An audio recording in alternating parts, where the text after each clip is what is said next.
Hi అండి. Welcome to my channel RRS kitchen and vlogs. ఈరోజు makeup పొదుగండి. ఇది బోటీలో ఒక పార్ట్ అండి. ఇది ఫీడింగ్ మదర్స్కి చాలా అంటే చాలా యూజ్ అవుతుంది. ఇది ఎలా తయారు చేసుకోవాలో చూసేద్దాం. దీనికి కావాల్సిన ఇంగ్రీడియంట్స్ ఉప్పు, కారం,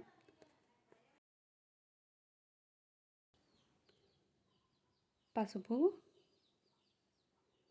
కొబ్బరి పొడి, ఆయిల్, సన్నగా తరిగి పెట్టుకున్న కొత్తిమీర, 2 ఉల్లిపాయలు, అల్లం వెల్లుల్లి పేస్ట్.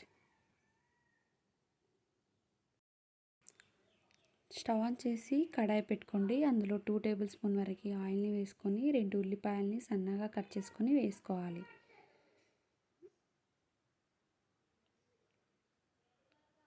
ఉల్లిపాయ అనేది పచ్చివాసన పోయి లైట్గా కలర్ చేంజ్ అయ్యేంత వరకు ఆయిల్లో ఫ్రై చేసుకోండి. మంటని మీడియం ఫ్లేమ్లో పెట్టుకొని ఫ్రై చేసుకోవాలి.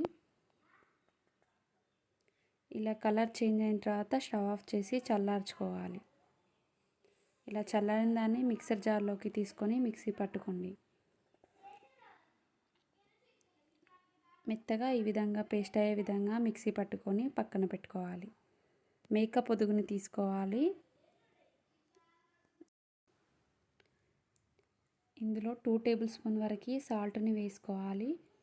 వాటర్ వేసుకొని శుభ్రంగా నీట్గా కడగాలి. 2-3 టైమ్స్ నీట్గా కడిగి పక్కన పెట్టుకోండి. స్టవ్ ఆన్ చేసి ఒక గిన్నె పెట్టుకోవాలి. అందులో 3½ టేబుల్ స్పూన్ వరకు ఆయిల్ని వేసుకోవాలి.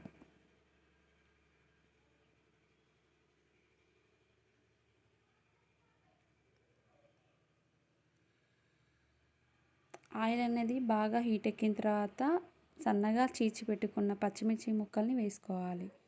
అందులో అల్లం వెల్లుల్లి పేస్ట్ని 1 టేబుల్ స్పూన్ వరకు వేసుకోవాలి. పచ్చివాసన పోయేంత వరకు ఆయిల్లో ఫ్రై చేసుకోవాలి. సన్నగా కడిగి కట్ చేసి పెట్టుకున్న కొత్తిమీరని వేసుకోవాలి. ఇందులో ఉల్లిపాయ పేస్ట్ని గ్రైండ్ చేసి పెట్టుకున్నాం కదా, అది ఇందులో వేసేసుకోవాలి. వీటిని ఆయిల్లో ఫ్రై చేసుకోండి. మీడియం ఫ్లేమ్ పెట్టుకొని ఫ్రై చేసుకోవాలి. ఇందులో 2½ టేబుల్ స్పూన్ వరకు కొబ్బరి పొడిని వేసుకోవాలి. ఈ విధంగా కలుపుకున్న తర్వాత 1/2 టేబుల్ స్పూన్ వరకు పసుపుని వేసుకోవాలి.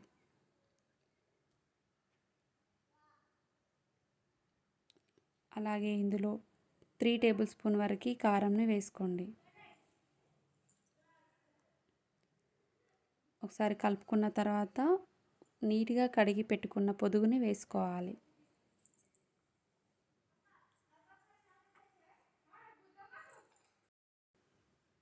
ఇదంతా ఒకసారి కలుపుకోండి.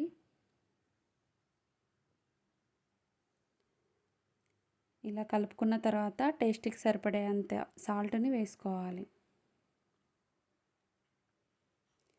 నేనైతే 2 టేబుల్ స్పూన్ వరకు సాల్ట్ని వేసుకున్నాను. దీనిపైన మూత పెట్టి అందులో 1/2 గ్లాస్ వరకు వాటర్ని వేసుకొని ఉడికించుకోవాలి. మంటని మీడియం ఫ్లేమ్ పెట్టుకొని ఉడికించుకోండి. ఇందులో 1/2 గ్లాస్ వరకు వాటర్ని వేసుకొని ఉడికించుకోవాలి. దీనిని ప్రెషర్ కుక్కర్లోకి తీసుకొని మూత పెట్టి మీడియం ఫ్లేమ్లో 15 మినిట్స్ వరకు ఉడికించుకోండి. 15 మినిట్స్ తర్వాత స్టవ్ ఆఫ్ చేసి మూత తీసి చూడండి.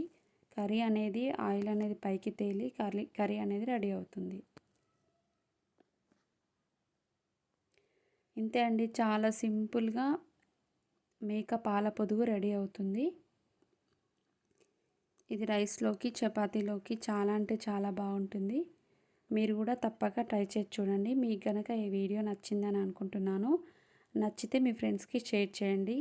లైక్ చేయడం మర్చిపోకండి. సబ్స్క్రైబ్ చేయడం మర్చిపోకండి. Thank you for watching. Bye friends.